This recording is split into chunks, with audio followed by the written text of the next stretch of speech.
முருகன் அருளோட உண்மையா நடந்த ஒரு சம்பவத்தை பத்தி பார்க்கலாமா? திருச்செந்தூர் பக்கத்துல கார்த்திக் அப்படின்னு ஒரு இளைஞன் வாழ்ந்துட்டு வந்திருக்கான்.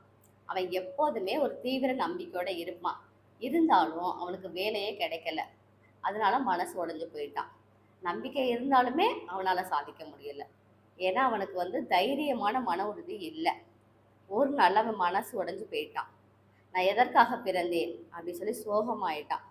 அந்த இரவே கனவுல ஒரு குரல் கேட்குது.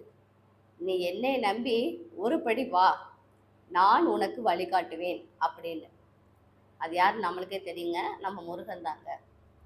அன்று காலையில கார்த்திக்கு திருச்செந்தூர் எழுந்திரிச்சு கோவிலுக்கு நடந்தே போயிட்டான். மனமார்ந்து வேலவா, உன் துணை இருந்தால் நான் வாழ்வில் வெற்றி பெறுவேன் அப்படின்னு சொல்லி பிரார்த்தனை செய்கிறான். அதன்பின் அவனுக்கு மனதில் ஒரு வலுவான தைரியம் வந்துருச்சு. உடலில் ஒரு வலிமை வந்துருச்சு. ஒரு சிறிய தொழில் தொடங்கினான். முருகன் துணை இருந்தது. அதனால தொழில் மெதுவா வளர்ச்சி பெற்று அவன் குடும்பம் செழிப்படைஞ்சிருச்சு. இன்று கார்த்திக் அனைவராலும் மதிக்கப்படும் ஒருவராக மாறிவிட்டான். அவன் எப்போதும் சொல்வது ஒன்றுதான்.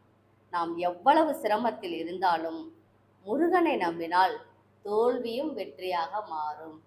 எப்படி?